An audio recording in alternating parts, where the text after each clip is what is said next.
السلام علیکم و رحمت الله و برکاته. برادر سوال کردند که پسر بچه از سن چند ساله به زن بیگانه محرم است؟ البته به اجماع علما وقتی که پسر بچه یا که دختر بچه، پسر بچه یا که دختر به سن بلاغت می رسد، پسر به زن در این حالت حرام می شود، یعنی نامحرم می شود. و دخترک وقتی که به سن بلاغت می رسد در این حالت به مردان بیگانه نامحرم است و حرام است. باید پسر در سن بلاغت از زنها، بین زنها دور باشد و این چنین دختر از بین مردها در این حالتی که به بلاغت رسد دور باشد و این به اجماع است. اما پیش از این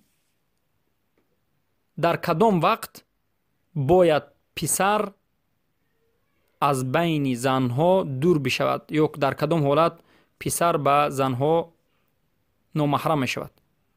علما میگند وقتی که پسر به سن تمیز می رسد، تمیز یعنی بین بلاغت و بین کودکی.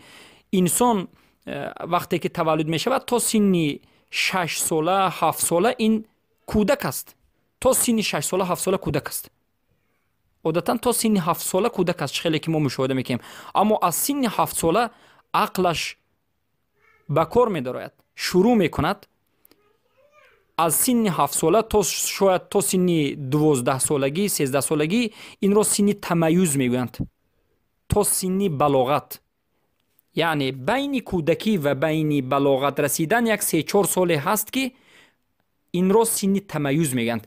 یعنی این پسر بچه و این دختر بچه به بلاغت نرسیده است اما کودک هم نیست. سن تمیز این است که این بسیار چیزها را فرق کرده میتواند و به فهم بسیار چیز میرود و مرد و زن را جدا کرده میتواند و بعضی از مسائل ها را میفهمد. در این حالت اگر به سن تمیز وقتی که پسر بچه رسید در این حالت واجب است که پسر رو، این پسر بچه رو از بین زنها جدا بکنید و از این پسر بچه زن باید چی کند؟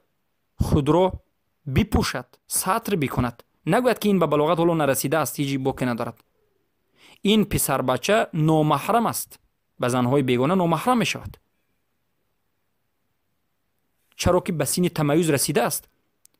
خصوصا در این زمان فتنه امروز میبینید پسرک 9 ساله است 10 ساله است، حالا به بلاغت نرسیده است، حالا ریش ندارد، حالا احتلام نشده است، حالا به سن 15 ساله نرسیده است. این سه چیزی که علامت بلاغت است. یگان علامت بلاغت ندارد اما فهمی شدید سخت دارد. از سبب این فتنه اینترنت، فتنه این تلویزیون های چیز دیگر، همه چیز بد اخلاقی رو شاید باخبر باشد.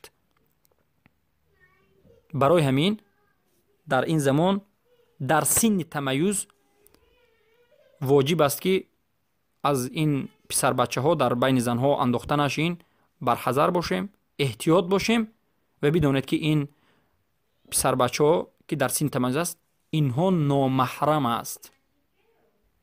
یعنی برای زن های بیگانه جایز نیست که در نزد اینها خود را بکشوید. بارک الله فیکم.